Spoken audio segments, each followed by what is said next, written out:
we're back live on Twitter. What is going on, everybody? How are y'all doing? What's everyone out there doing well? I'm doing well. You know, gotta get this in the World Cup out. I guess I'll go into the standings again real quick. I'll leave out the bottom, the bottom of the East. If you missed what we said, we basically just said there's four really good teams in the East. There's one team that's got a good record, and the rest of the teams are pretty garbage. So, Milwaukee's in first at 42 and 14. Toronto's 42 and 16 at number 2. Number 3 is Indiana, 30 at 19. Philadelphia is 4 at 36 and 20. And Boston is 5th at 35 and 21. And there's a 7-game gap between the next teams. And so, I think you would agree with this time that we have a pretty good idea that the top of the East is finally, for once, really good. And these teams, minus Boston, don't seem to be super freaky. I mean, I think we can go through each one of these teams quickly, and we could basically make an argument that there's an MVP candidate on Milwaukee. There's a defensive player of the year candidate slash MVP in Toronto. Philadelphia has great players. Embiid is putting up historical numbers for a center in this era. And Boston, Kyrie is having his overall best season as a pro. What do you think? I mean, I agree with all those things. I think with the Bucks, you have definitely an MVP candidate. And I think if the Sixers didn't have all the talent they have now, you talk about Embiid being a MVP candidate. And then you mentioned Kyrie. Kyrie is having a career season, but the problem with Boston is they have a lot of expectation to live up to. Yeah, and I hate to regurgitate things that I've been hearing on other networks, but obviously a lot has been talked about, even this week already, and the last week with Boston, is that you have a team that basically overachieved last year after Kyrie and Gordon got hurt. And then with Tatum and Brown and Smart and Rozier were all able to flourish, and now those guys are having to try to fit their games around. And honestly, looking at these, I'm not going to talk too much about Indiana. I think they're an exciting team, but without Oladipo, I don't think they have a guy, a go-to guy that can close out a game. Wesley Matthews is a nice pickup for them, which would have been good with Oladipo still in there, but I think Indiana, now Indiana could, if Indiana gets one of those top teams, let's say Indiana gets the third seed, if it was the way it is right now, I think Indiana can win a series. But if Indiana flips to the fourth seed, whoever they play in that top 5, they're not beating. I agree. Now, they play great defense. Nate McMillan's doing a great job, but and they're in the playoffs. I mean, that's just how the NBA works. I picked Milwaukee to basically be the team at the beginning of the season. You would pick, I never can say his name right, but Nikolai, the third, they got him from New Orleans, and I think that'll make them super deadly, because that's the guy that can come off the bench that can legitimately shoot the three and spread the floor. They're already long. Chris Middleton's an all-star. Giannis, I think I would, to me, the MVP though, we're going to get to this in a minute, but to me it's between Paul George and Giannis. But if we look at where all those teams are, Giannis, they were like, what, the 60s last year or something? And this year he's very good team, and he hasn't, he's been able to play within the team around him, but I mean, he will be the most valuable player on a team, and honestly, there's a lot of good candidates out there, but I would even say that they may even have a coach of the year. I mean, this team is finally maximizing their potential, but Toronto and Philadelphia made great moves too, and that's why, unless Boston really thinks they're going to get OD, I really think they could have made some kind of move. I don't know. I just think they need one more shooter on their bench. Like a legitimate spot-up three-point shooter. Not that some of the other guys can't shoot the three, but I mean, if you look at Jaylen Brown and Jason Tatum, they're not just knocked out by the two. They're good players, really good players. Jason Tatum, I think, is going to be an all-star in this league, and I think he's going to be really good. But I mean, Philadelphia made the move. I mean, that starting five. Now their bench is a little suspect, but they've got the second best starting five in the NBA, in my opinion, after Golden State. Did you say what I thought you just said? Did I say that yesterday? I think we did say that yesterday, and well, I mean, obviously, if you say smart stuff, I'm going to agree with you. You don't say a lot of dumb stuff, and Yeah. so I think we did say that yesterday. I don't know if you did the whole podcast we did yesterday, but I caught a little bit of it, and I'm still going to listen to it, and y'all should go listen to it too. I mean, Twitter. Now the question is Jimmy Butler going to torpedo this thing because of this ego?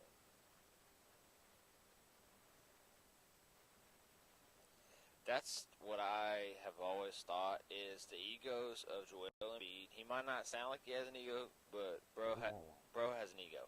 Him and Jimmy Bro got Butler. drafted and asked out Rihanna. He's got an ego. Yeah. If him and Jimmy Butler can coexist, which they have been lately, if they can, they're going to be good.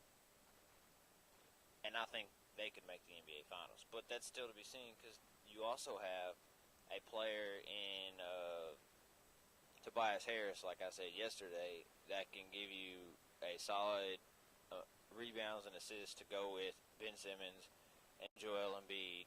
And then you got J.J. Redick running around here dropping bombs. And Jimmy Butler's playing solid defense. Tobias Harris isn't a terrible defender. He's not great. He's a good defender. So you got two good wing defenders, two great three-point shooters in Tobias Harris and J.J. Redick. That team is looking a lot like the Warriors. Yeah. And then the thing that is really interesting about them is they, and we're going to talk about Toronto in a minute with the Van Fleet injury. Like, Philadelphia really needs to make this move. He really needs to make a move to the top because when Milwaukee get to the second round last year, Did, no, they didn't. I don't think so. No, wait a minute. Boston played Philadelphia, and Cleveland played. Did Cleveland play Toronto again last year? Yeah, Yeah. because that's what got old boy fired. The Celtics beat, I think Milwaukee lost like a very long series in the first round. Because I know that Cleveland beat Indiana, and I don't remember what it was, but I mean, this year, I don't see there's any way that any of these four teams get bounced in the first round. Only because the only matchup problem I see in the East that matches for those teams in the first round is Indiana. None of those other teams are doing anything. I would have to agree with you. In fact, I don't give any of those teams except Indiana a chance to win more than one game. I think Charlotte will get swept. I think whoever gets the 8th seed will get swept. I think that the Nets will find a way to win a game because that's just what they've done all year long. I don't feel any stopping. I like to who has a good first round series now. The second round is going to be off the thing. If it's Milwaukee and Boston and then Philadelphia and Toronto, I mean, those are picking to. Yeah. And we're talking about the East. The historically bad conference, it's not historically bad. Now, the bottom of the East is awful, we know that. But a lot of teams are making moves trying to build. You've got New York trying to get players and free agency. You've got Cleveland trying to tank for Zion.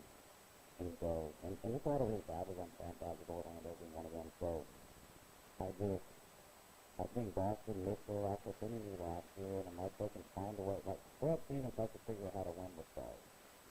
And I think he's a really good coach, but to kind of an elite coach, his name's an ego. And you got Kyrie and Marcus Morris are saying some things like, come on, guys. They're not going to the finals without Kyrie. As good as Tatum and all those guys are, the book is out on the Celtics. The Celtics overachieved last year. Remember, they almost lost in the first round last year. Yeah. That series went 7. In fact, they've almost lost in the second round several years. So they had that year where they played Chicago in the first round and almost lost that series before Chicago became absolutely atrocious. But anyway, who was your favorite coming out of the East? My favorite coming out of the East right now has got to be the 76ers. Because if you look at it, we've talked about it, they're stacked. Them or I like Toronto. I think right now it's a three-headed race. I don't think Boston's there. Do I think Boston's... We have a dang time to come through every single time we do a podcast. It's the same time of the day. It's all good. But, we got to see the read how the coach going going, baby. hey, toot. But anyways, alright, back to what I was saying. I don't think Boston is there. They're going to have to figure out a lot of things. They're just not playing good team basketball. Playing a lot of... Kyrie's just taking over. But I really think it's a three-headed race. Toronto, where you have kind of glossed over them, Toronto's really good. They got a legit passing center in Marc Gasol. You got Kawhi. They just pick up Jeremy Lin to make up for the fact that Van Fleet is out for at least a month. And you've always got Mr. Disappeared, Kyle Lowry, playing point. Well, didn't you go to Kyle Lowry? He didn't disappear last year. DeMar DeRozan disappeared last year. And I think with the big, like, Toronto's my pick right now today. That could change. Now, people will call me a flip-flopper, but there's still season left and that could change. Siakam is probably going to be the most improved player of the year. Nick Nurse seems to be having this team, and I really like Dwayne Casey, but he waited until he was on the hot seat to really institute an offense. You've got Danny Green, who's won an NBA championship. You've got Kawhi Leonard, who's won an NBA championship. You have Marc Gasol, who's been to the Western Conference Finals. You have Serge Ibaka, who's been to the NBA Finals. And so, with Oklahoma City early in his career. And so the only reason, if you just look at the players on each roster, I would say it would be Philadelphia and Milwaukee in the Eastern Conference Finals. But I believe with experience, but here's the thing. Milwaukee has a coach that's been to the Eastern Conference Finals and beating them all. Nick Nurse is a first-time head coach. You've got Brett Brown, who got out-coached in the playoffs last year, and then you've got, get it on this, you've got Brad Stevens, who's been to the Eastern Conference Finals twice. And so, it's going to be an interesting, matchup between players with experience and coaches with experience. And it's all kind of out and stuff, so it's really interesting. I agree.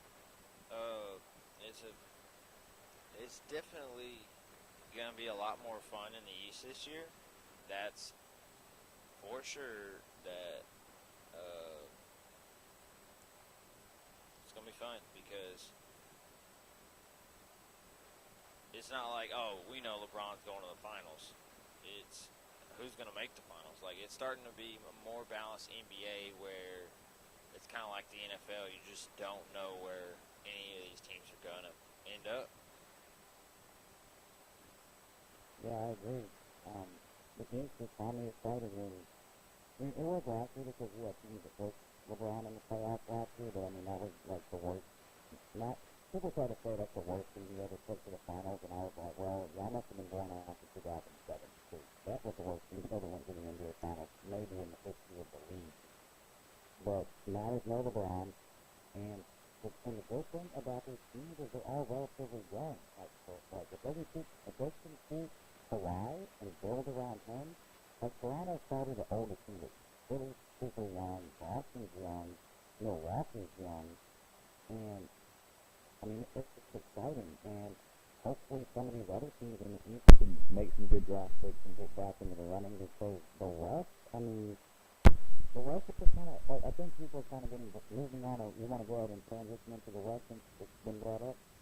Yeah, that sounds good. We all know that the top of the West right now, everything goes through Oakland. Like, I mean, that's not being like, oh, hey, I'm a genius. Like, I'm saying something that nobody else knows. Okay, everybody knows it's going through Oakland, right? Right. All right. So you got Oakland or Golden State balling. I'm not worried about them. They're looking stupid good with the addition of brain dead DeMarcus Cousins. DeMarcus Cousins. There we go. I'm a brain dead. Like he looked good from the jump. Like they look dangerous. Like it's not if he can stay out of technical. Now they have two crazy heads that Steve Kerr has got to keep out of technical foul trouble. Yeah, and I think that's going to show you the value of Steph Curry on that team. Because when you have Steph through the mouthpiece at one time, but that was just out of Steph Curry. Steph's one of the most solid dudes in the NBA. That's why I've never rooted against Steph Curry, but rooted against his team. Like, I love Steph. But you got to think now he's got Billy Cousins. He's got crazy Draymond Green. He's got Kevin Durant, who I guess thought that the media wasn't going to cover him. Like, to criticize him, even though he's a superstar and he thinks he's the best player in the NBA. He's turning up that way. My biggest issue with this, I think Golden State is going to be close harder than they've ever been. Because looking at this Western Conference, while there's not a lot of teams in the West that I think can win the title, if you look at the top 7 teams, every single team in that conference can give anybody 6 in a 7-game series. You've got Denver, who's balling, they're inexperienced, I think will hurt them in the end. You have Oklahoma City, who has 2 legitimate superstars, and something very underrated about Oklahoma City is the addition of Schroeder from Atlanta. He has been playing really well this year. And so no longer can you always have a lineup where you're like, oh, we haven't got to guard the shooting guard. Well, But I know he's moved a little. Yep. Do what? Say that again. Hold on 1 second. I got some crazy stuff going on in my headphones. My point is, I think that there is a lot of there's a lot of teams. Like I was just thinking the other day. So right now the standings are Golden State 1, Denver 2, Oklahoma City 3, Portland 4, Houston 5, Utah 6, San Antonio 7, and Sacramento 8. The Clippers and the Lakers are right behind there. I think the Lakers are going to get the 8 seed. They're basically 4 games out of 4th place. But if you're Denver, do you want to see San Antonio in a first-round series with Greg Popovich? If you're Oklahoma City, do you want to see Utah again in a first-round series? If I'm Portland, the last thing in the world that I want is to stay at the 4 seed and have to play Houston, even if it's at home. That's a terrible matchup for them. If I'm Portland, I either want to get the 3 or I want to play Utah in the first round. And that's not a shot to Utah. I think Utah's a really good team, but I just think that it amazes me how Portland, with very little recognizable players, is always this good in the regular season. Shout out to Damian Lillard and CJ McCollum, but who else do they really have? The Jerkic guy. But besides that, oh, yeah. I mean, I'm not saying he's bad or anything. I'm just saying, like, a lot of these other teams seem to be more loaded. My thing with anytime you talk about Portland is it seems like Damian Lillard and CJ McCollum never play great together. That is very true. Like at times it seems like one will go off and the other one won't play well, or the other one will go off and the other one won't play well. It's just I don't know what it is, but I will say one thing to everyone that's been listening. I finally figured out what the problem with Jesse and why it sounded muffled. You could hear them, but it was quiet. Now it sounds crystal clear and everything's perfect and Gucci. I'm an idiot, but we're good to go. What did you do? I had one of the settings wrong, but we're good Oh, to go okay. now. Oh We yeah, sound we're crystal killing it. clear, perfect. My bad. But hey, we're this is live, guys. This is what you do when you decide to go live. I'm sorry, but back to what we were talking about the Portland Trailblazers. There's just something about them that just doesn't fit right with me, and I don't know what it is. Because I watched them play my Dallas Mavericks, and they choked away a 14-point fourth quarter lead with arguably one of the top point guards in the league. Part of it might have had to do with their center had to guard a lot of smaller players because Dallas doesn't have a true center, and it got him in foul trouble. But I mean, he's still him and remember that center from Gonzaga? Zach Collins. Yeah, he's their backup center. He doesn't. I'm looking at. Oh, they have Miles Leonard and some dude named Layman who seems like he's been bought. I don't know who this dude is. It's some NBA aficionado. No, not Myers Leonard. I know who he is. I'm talking to the ESPN app. If Jake Layman, I have no idea. I've never heard of this dude. Like, he sounds like he works for a railroad. But I'm going to see where he went to college. He went to Maryland. That's why I never heard of him. Because he plays in the Big Ten. But he's averaging like 8 points a game and 3 rebounds and an assist. I mean, that's the problem with Portland. It's like C.J. McCollum, Damian Lillard, Jerkins, and a bunch of dudes. Like the Amino dudes on that team, the Harkless dudes on their team. A bunch of like not bad players. Rodney Hood's. Oh, I forgot they got Rodney Hood. That's a good pickup for them. Evan Turner, I think, is on that team. Seth Curry. So they've got a bunch of like nice pieces. But in the West, you need more than just nice pieces. Like if you took their bench and put it on Golden State would sweep their way to the NBA championship like every round. But yeah, Lillard had 24, McCullough, but it seems like you said like he was 0 for 7 for 3. And then McCullough was 7 for 13 from 3. And they both shot about 10 for 20. And this is just a random game I looked up when they played the Spurs. And so, I mean, I'm going to go back to these standings here. Wow, that division is stacked. Whatever that Northwest division, like they have 5 legitimate teams that can make the playoffs in that division because Minnesota's in last place. I don't buy Houston this year in the playoffs at all. Yeah. Like, I don't see them getting past the second round, and I would not be surprised if they got bounced in the first round, depending on the matchup. Denver's a team that worries me. And what I mean by worries me is I could see their inexperience. I could see them being a 2 seed and being bounced in the first round of the playoffs. So if I'm Denver, screw the 2 seed. Let OKC get the 2 seed and let me play San Antonio. Because they match up well with San Antonio. But I think let me drop to the 3 seed so I could play Utah. Just because now that would be a good series. And there would be oxygen masks everywhere because it's like way there in the mountains. What? Utah, man, they got mountains up there. They used to have them on their jerseys. All right, so let me tell you about Utah. Lots of Mormons. You ain't gonna score a lot of points. They're gonna play good defense. They're gonna block a lot of shots, and they're gonna hope that they make a lot of threes. And if they're on 3-point shooting wise, and you got players like Donovan Mitchell balling, and gosh, from Brandon, I can see his face. Center, what's the center's name? Gobert. Gobert is in there getting his block shots, his 10, 12 plus rebounds, his 10, 12 points off of rebounds and dunks.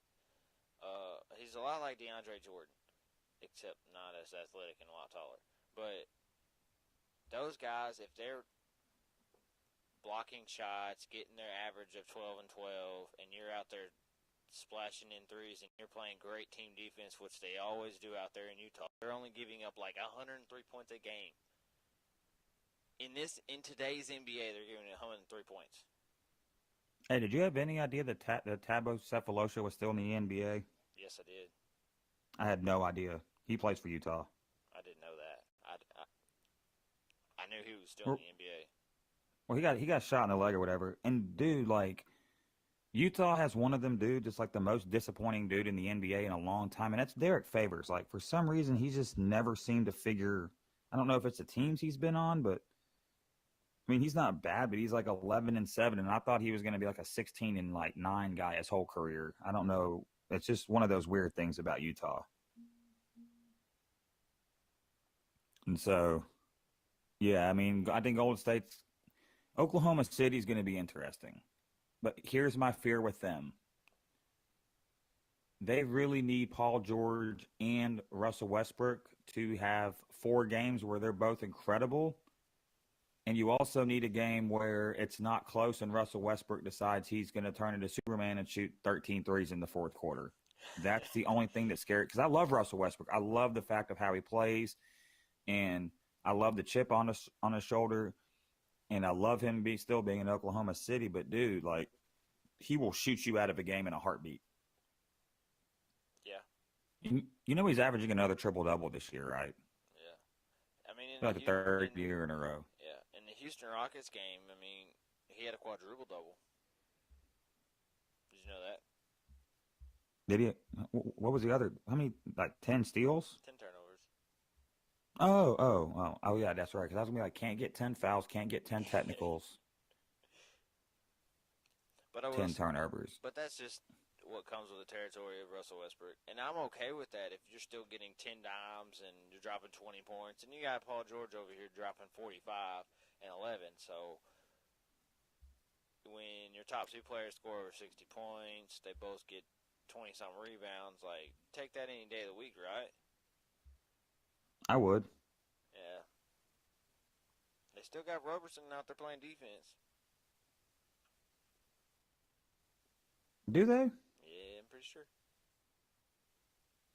Okay, see? Yeah, No, I thought they got rid of him. I could be wrong. But They have some other dude that I never heard of before this year. Some Ferguson dude. oh yeah, and don't forget about Steven Adams. Like that dude, I don't know what it is just a glue to that team. Oh, love Steven Adams. Oh yes, I would love to have Steven Adams on Dallas or any team I ever root for. Like I like the way he plays. I don't know what it is. And they have Nerlens Noel's on that team. Wow. That's right. I was trying to remember who their bench pick was, Nerlens Noel, and he's found a home. They love him there. He loves being there. I think he loves winning because he sure as heck didn't like winning in Dallas because we weren't winning. Oh yeah, I remember that. That was embarrassing. Yeah, Like it was. they got him out of there so fast. Yeah, but They were just like, nah, bruh. now just think about that. The 76ers have now drafted Joel Embiid, Ben Simmons, Jaleel Okafor. Who else did they draft? Nerlens Noel and Nerlens Markel Noel, Fultz. Markel Fultz, and only 2 of them are still there. And all those guys were like number 1 overall draft picks. Well, they weren't all number 1 overall, but they were all like 1, 2, or 3. But here's the thing that they did: they were just like, we're going to be so bad that we're going to have like 10 opportunities to hit, and that thing is, they hit on the right 2, and so they're the one team that can say. And Jaleel Okafor wasn't a terrible pick. It's just he can't play defense, and the NBA moved away from the post game because Jaleel Okafor still is out here randomly putting up like 18 points. Like, I feel bad for Okafor. He was in the NBA at the wrong time, so. But we got some other stuff we got to get through real quick. So I got to run pretty soon. Yeah. Who's your pick for MVP? MVP right now, I would have to go with James Harden. I hate to say it, but there's nobody that I can really honestly say has put up better numbers, done more for his team. Because if you take him off the Rockets the last month and a half, The Rockets are nowhere near the playoffs. I got you. I got you. I just think I got Giannis, but I'm not mad at James. I'm not mad at James Harden being on your list, but I think it's a whole season award, and so it's going to be interesting. So I'll go Giannis. You go Harden. Coach of the year. Hmm. I mean, that's a that's a tough one for me. Uh,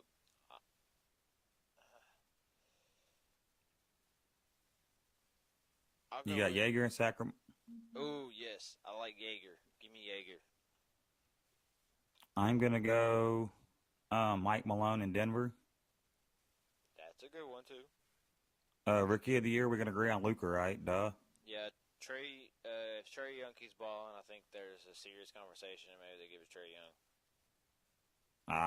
I think it's Luca. I think Trey Young will finish second. Defensive player of the year. I don't even really care. I'll just go with Kawhi, just because it's going to be him or Gobert or PG. One of those three is going to win it. Paul George. I want Paul George to win it real bad. Yeah, and you know what? I'm going to go with Paul George too. Rudy Gobert wins it like every year.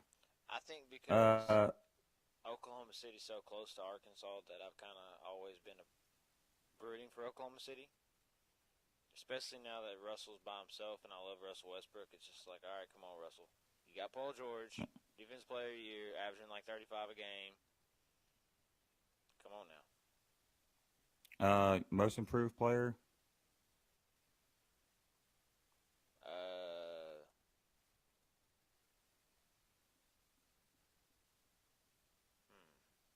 The only dudes I have written down are Siakam and Tobias Harris. Siakam. I'll go Tobias Harris. Siakam. Though I'd have to see what his stats were last year, but he seems like he's really coming to his own this year. Even when he was, he was carrying the Clippers to the playoffs, and they were like, Yeah. "Nope, we need to tank." Yeah, Tobias Harris has been balling. I like Siakam because he was like averaging like 7 and 4, and then they put him in the starting lineup. Now he's averaging like 14 and 8. Right. Oh, I forgot about sixth man of the year.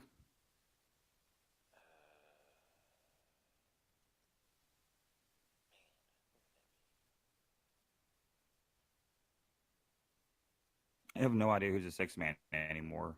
It's just so hard to just pick somebody.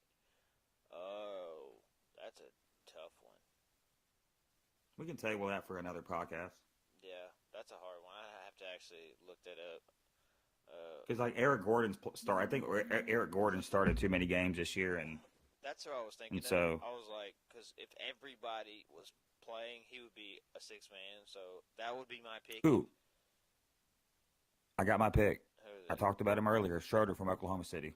Oh, Schroeder's been balling too. Man, yes, Yeah, yes, like yes, yes, it, yes. it might be him. Like I just he's oh yeah that guy. He plays so Um, much that I forget he doesn't start. I'm pushing some time before I got to leave. You want to jump into these quarterbacks real quick? Yeah, knock him out real fast. All right. You got, and I'm just gonna list them off, and then we'll briefly talk about them. There's a couple dudes on here I've never heard of, so we're not gonna talk about them. I got Daniel Jones from Duke, who plays for Peyton Manning's old quarterback coach and who coaches brother Eli. Who looks like Patrick. Really good with quarterbacks. Drew Lock out of Missouri, Kyler Murray, of course, out of Oklahoma, who said that he's committing to football. Already giving back most of his signing money. Dwayne Haskins out of Ohio State, and Will Greer out of West Virginia.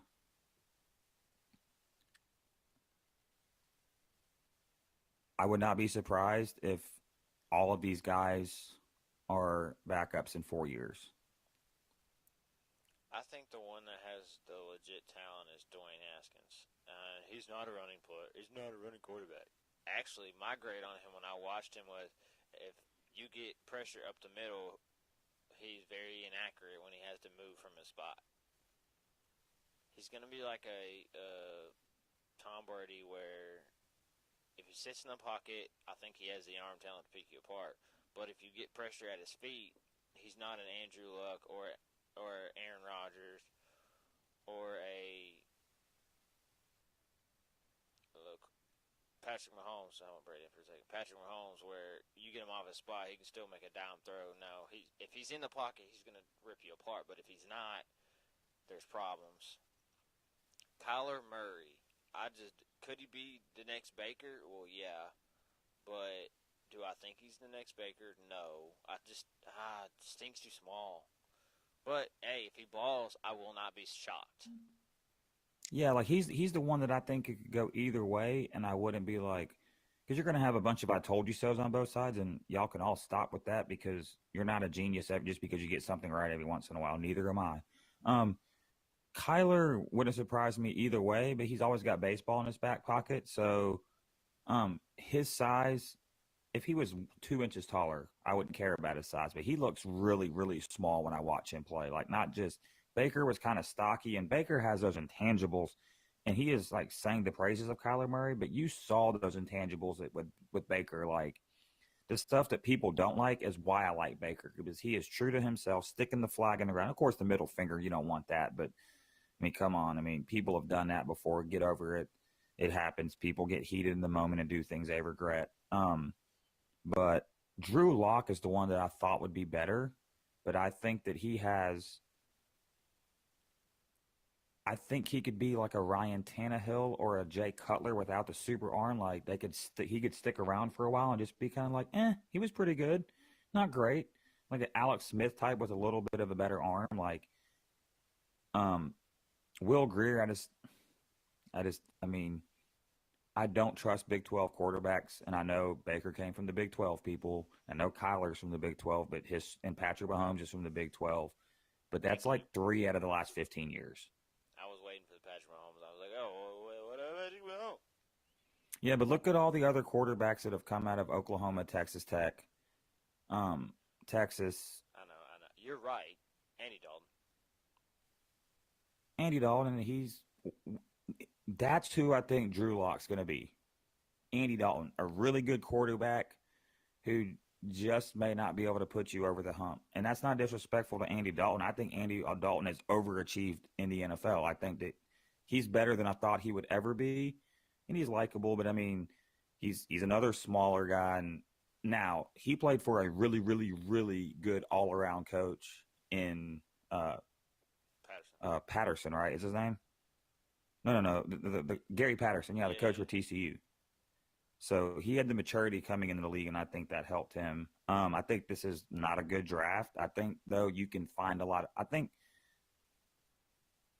one of these guys is going to go in the first round. But I think two. I think Jacksonville's going to reach for somebody, and I think the Giants are going to do whatever they have to do to get Haskins. And I think whatever the Giants do, Tom Coughlin is still salty about getting fired in New York, and he's the VP of Jacksonville. He's going to do whatever he can to screw the Giants in this draft because he's petty. I don't blame him, though. I mean, nope. Right. No. The Giants definitely need to get somebody. I was talking to a Giants fan yesterday. They said if we can get a quarterback to follow up Eli Manning, we're going to be set. And I was like, I agree, because you got a legit safety in Landon Collins who's about to get paid. You've got a top-tier running back, a top-tier receiver. Got to get the offensive line fixed. And then I think you have a building block right there if you can get a quarterback. And you've got a legitimate number 2 wide receiver, and you've got a good tight end. I mean, their offense is set. All they need is a quarterback. Defense, because that's the thing about this draft, though, if the Giants, and that's what helped with them stinking last year. Maybe that was their plan all along. We know Eli stinks, and we need another draft pick after Saquon. If they get a quarterback that's good in this draft, then the Saquon pick looks like a genius pick, and then they can get one offensive player in this draft and spend the rest on defense. Yeah, I always loved the Saquon pick. I don't think you can pass on it, especially he's a New York kid, so he's a Giants fan, so you can't really pass on that. It's like passing on LeBron James. Oh yeah. No, I mean not exactly, maybe, but he's a hometown kid is what I was referring to. Yeah, and that kind of talent. But any other quarterback you want to talk about in this draft? Nope. I don't think any of them are going to be worth a damn. I agree. I think. Well, not any of them. Not any ones besides the ones we mentioned. I think the Daniel Jones dude is really interesting, but that's really just because of where he plays. I haven't got to see him a lot. I watch some old like highlights of his, and but I don't want to just sit here and make up stuff because I've never seen that dude play. Okay. So last thing I But want to I trust his pedigree though. I yeah. trust his Oh pedigree. yes, definitely. So last thing. So you've seen that picture of DK Metcalf, right? Yeah. So you think he's weighing in at 225? No. That dude looks yoked, bro. I hope it's all legit. Ooh, I didn't think about it like that. Let's hope so. They haven't really been on the up and up at Ole Miss for the longest time, bro. It's nothing that has to do with Shots him. fired, but it's true.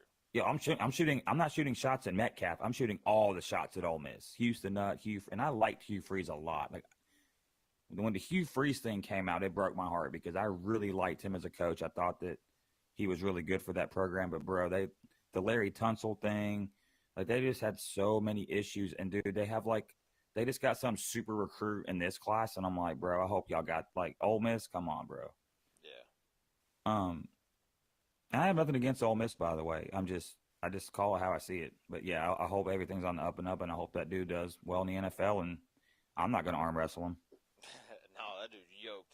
Oh, I'm gonna tell you one thing about the draft. I want to see Hunter Renfro. I really think he could be a legit slot receiver in this league. We'll see. I'll We'll see what probably his I'll see his probably be wrong measurements and though. all that. I'll probably be wrong though.